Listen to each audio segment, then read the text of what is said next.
Finding empowerment, embracing layers, yeah. We get to Hello, Melissa Crook here. Welcome to the Field Podcast today. I'm so happy to be with you. It's time for another empowerment session episode this week.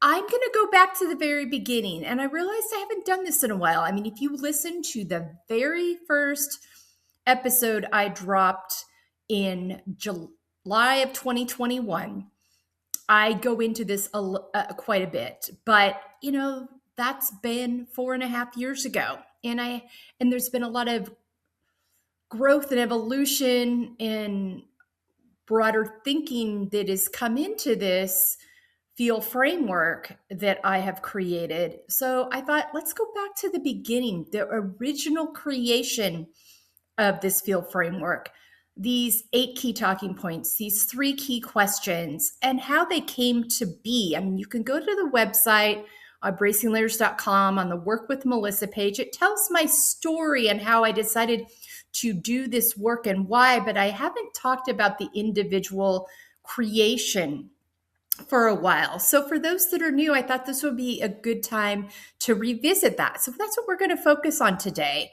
If you've not been with me before, I have what's called the field framework, the talking points that I use here with guests on our podcast that have also now been utilized in a book, in my online course, in one-on-one empowerment sessions, what I build speaking, both workshops and keynotes around. It's become this whole broader use but the original idea of it was when I went into these conversations, I wanted to have talking points that set apart these conversations from others that women were having out there. What was going to make me have a little bit of a different take on it that was also just authentic to my experience. And it turned out that it was a compilation of the things that I had learned since I really dug deep into my healing journey in the fall of 2019. And over that time period between starting that and almost 2 years later, a little under 2 years later, starting this podcast, was this realization of what I hadn't been addressing in my own life. And as I was talking to other women, what they were also finding that they had not been addressing. And how do we make this into kind of a succinct framework to work off of, to present with, to build conversations off of, to build creating new healthy habits off of, to give us something to really guide us and direct us that felt relatable and tangible, that could go with you anywhere. And so when I first decided in March of 2021 that I wanted to start the podcast, I knew it was like, okay, I want to have these conversations, but what do they look like? What are we going to hone in on? What's going to set us apart? And that's really where my daughter's journeys, my son-in-law's journeys, my husband's journey, and my co-founders' journeys, Valencia, San Luis, and Abby Bekele, all of us coming together and talking about, okay, this is what we want to do. And by having these conversations, it brought to life to me, oh, wow, through all of these different people in my circle, I'm actually applying these things. I've just never put them together so succinctly before. So it became really this, I knew I wanted to have an acronym that would get people's attention. And I wanted that acronym to be words that really applied. And so emotions and the lack of dealing with all of our emotions was a big core part of my journey. And so it was pretty easy in conversations with all of these people I've mentioned in my circle, and really finally coming down to myself and Abby and Valencia as we started meeting in spring of 2021. I was able to come through with, okay, I want it to be feel, but what does feel stand for? And because I want us to get back in touch with ourselves and quit living so disassociated from our bodies and what they're trying to tell us. And We've got to give ourselves permission to feel and not believe the lie that there's not time for it, that there's only some things that are appropriate to feel, that we put things on the back burner because they might be inconvenient for others. And that's a form of abandoning ourselves. So as we talked through it together, we were able to come up with finding empowerment, embracing layers. And that was the birth of what are all the different pieces and parts of this? I'm like, layers. I mean, we just broke down each letter. I'm like, what am I trying to say? And I realized through these conversations with my family and my co-founders that we had already been talking a lot. And Valencia and I had a lot of conversations about this because I had been her mentor since 2018. And she and I had been talking about healthy boundaries because I'd learned a lot about that from my daughters, and then really realized the importance of that even more when I got into my own therapy. I realized that taking care of ourselves, that there was this false narrative out there that it was selfish, and that that's something that not only myself, but many other women and girls had been hearing through both direct and indirect cultural messages and societal messages ever since they were very young.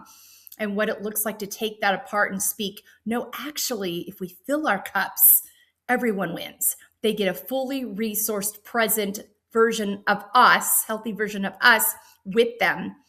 And so we're taking care of our own wellness and showing up healthier for the people in our lives. I knew that boundaries was a part of that. I knew that missing the connection between mental, emotional, and physical health had been a big part of my journey, and how I ended up having my so-called, really not so-called, it was a crash and burn really in the fall of 2019. So I knew that had to be part of the discussion. And through these conversations had recognized that, I'm realizing that we as women are all going through this. How do we show up collectively and support each other and quit believing the lie that we're the only ones having this experience, or that it's not okay to talk about this experience? Because I knew the core of this had to be, we've got to start talking about the things that are getting in the way of us living healthy and well. And that means talking about the things we've been told not to talk about. Those hard emotions, menopause, periods, infertility, sexual health, financial health, pregnancy, patriarchy, misogyny, and then how that factored in not only to our personal journeys, but the other layers that come into play. Our societal makeup, where we live, our cultural narrative, our faith-based narrative, our ethnicity narrative and race narrative, and how we identify. All of these things, socioeconomic, all of these things add layers to our experience as women. And so it's like, okay, so showing up first for ourselves well, what I call unapologetically, no more saying you're sorry for needing to care for yourself, for having an opinion, for believing you belong in a room and have something to say, starting that with ourselves, and then also extending that to the other women in our lives, being curious about that, how we can show up well for that, how we can ask questions and not assume we already know based on our own story, realizing that we all have our own unique stories, and being willing to listen to those stories and realizing the impact our decisions and choices have not only on ourselves, but other people. And then that realization, and this goes back to my daughters again, that why and values piece. Where is that coming from? Who is that focused on? Is that focused on things we've learned and taken on, or do we really believe that? Have we actually asked ourselves these questions? The expectations journey, are we living out of our own? Are we living out of others? Are we living a life that we were told we were supposed to live versus the one that we really feel called to? Are we paying attention to whether we feel content or angst in our soul?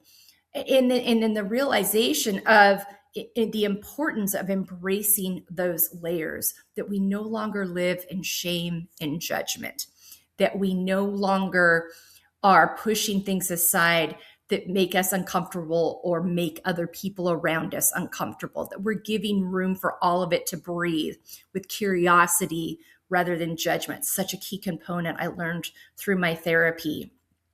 And we all agreed that we liked the layout of this. It gave guided conversations. It was, even though these talking points were going to be the same talking points with each guest, the realization that we all have our own journey. There were going to be some commonalities in conversations, but there were also going to be some unique nuances because of our different lived experiences. And that has borne out to be true. I've watched this over the years, and no two conversations are alike. They may have commonalities. There may be common themes that come out of them. And then that gives us a clue of maybe what we need to be talking about more, like the power of saying no, period, not needing to over-explain, not needing to apologize and lead with "I'm sorry" before we ask a question or ask to be heard or ask for accommodation or we need help. So there definitely have been those commonalities, but then everybody's got their own take. I learned something from everybody, but I also knew if I didn't go in with a set of talking points, we'd have conversations that would go on for hours. So I needed something to kind of keep me in alignment, but also that could be relatable with the idea of like, no one has all the perfect answers to these. This is just to give us a framework, a script of things that we can ask ourselves regularly to check in with ourselves to ensure we're living in alignment with ourselves. And then, wrapping up the conversations with, okay, how does living out feel? Finding empowerment, embracing layers, not only impact my relationship with myself now that I've taken the time to do this work with myself, but also how I relate and connect with others. It impacts who we will and won't allow into our spaces, who we will and won't listen to, because we know our value. And we're also not looking to our relationships to provide our happiness. We know that we're responsible for that. So we're not putting an unnecessary burden on a relationship to provide something that it was never meant to provide. It is to add to our life and to feel like a choice that we get to have that, not that we need to have that or have to have that. And we're dependent upon that for us to be happy. So that all that work there, that feel and layers work does to come together. And then, I always introduce guests back at the beginning by their character traits. And this came from an idea that my middle daughter gave me about things that she had heard. I believe StoryCorps uses this and some other places, but I'm like, oh, what a unique way to go into it, because we are so many times, our identity is rooted in how much we accomplish, how quote unquote successful we are, how many accolades, how many awards, what our titles are, what our roles are. And we don't actually know who we are as a person. And so when one of those roles or titles goes away, or we don't feel like we're meeting society's standard of going and doing all the time because we're exhausted, we lose sense of what our value is. And it's like, no, your value is in who you are. Your value is that you are alive and that you are breathing, that you were created to bring something unique to this life that no one else has to offer. So who are you? And so introducing people at the beginning with that, and then naturally through the conversations, what people do come up, and those resources are listed. But this is really about who we are as people and how asking ourselves these intentional questions regularly and inviting others to ask them as well informs our ability to live our healthiest, most aligned, authentic life. And then at the end, giving our listeners something to take away. And I'll get into in a moment how this has become other things that I've created. But at the beginning of my thought process is, what is a takeaway people can have at the end? And it's like, maybe they need help remembering or thinking about or identifying activities that nourish them and fill their cups. So let's have our guests share those. Maybe they haven't thought about how they want to feel in their lives over the next day, week, 3 months, 6 months. And so we ask that question just to give some insights and people things to think about as the episode wraps up. And so that really was the journey of us identifying, okay, we've got some talking points here. We've got some things to guide these conversations. People are talking about different parts of these, but there's nobody out there talking about all of these in this way. And there's especially not a lot of people talking about this in terms of introducing yourself by your character traits and who you are rather than what you do. And so we felt good about that. And what I realized about a year and a half into it was this framework had so much more potential besides these conversations I was having. These could be designed into book form for people to really start applying them to their own lives and taking those highlights from what our guests said and inviting other people into thinking about really applying these things to themselves and asking themselves really intentional self-reflection questions about each talking point. And then from there, it was like, I can talk about this to other women. I can share this framework in speaking form and hopefully give them something to think about. I can introduce these concepts to them in speaking form. And so I started speaking. And then I wrote the online course. And this really took into consideration all of the conversations and things that I continue to learn by applying this framework to myself and in the conversations I have and presenting them to others, and really giving people that online course that they can buy once and have for always to reflect on, to go back to revisit, to invite others into. And so all of these things, and then the one-on-one empowerment sessions where sometimes we just need an accountability partner or someone that's just a little removed to help us see things that we already have within us that we just need some help getting in touch with. And so that's why I'm very intentional about calling them empowerment sessions. I'm not a coach. I'm just here to help you, invite you into, advise you, give you some insights into what's already in you. And then you can tap into it and apply it. It's so empowering to know that you've got it in you already. You just needed some help accessing it. And so but it all was born out of these meetings and these discussions with my family and my co-founders in the spring of 2021 and my therapist of what have I learned? How am I applying it? How can I invite other women to apply it? And how can we bring these into these conversations that we need to be having about the things that get in the way of us living our most healthiest, authentic lives?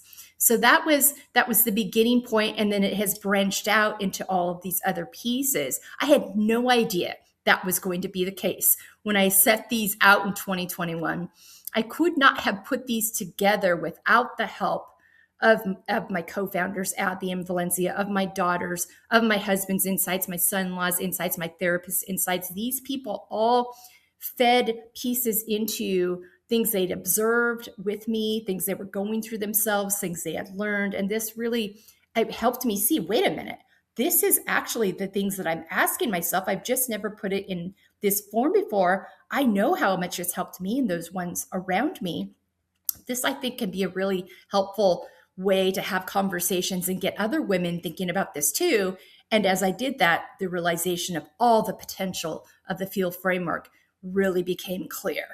And it has become what we offer today here at the Embracing Layers Network. So I hope that this gives you some insights and some inclinations. I hope it sparked your curiosity. Go to embracinglayers.com to see all that we offer.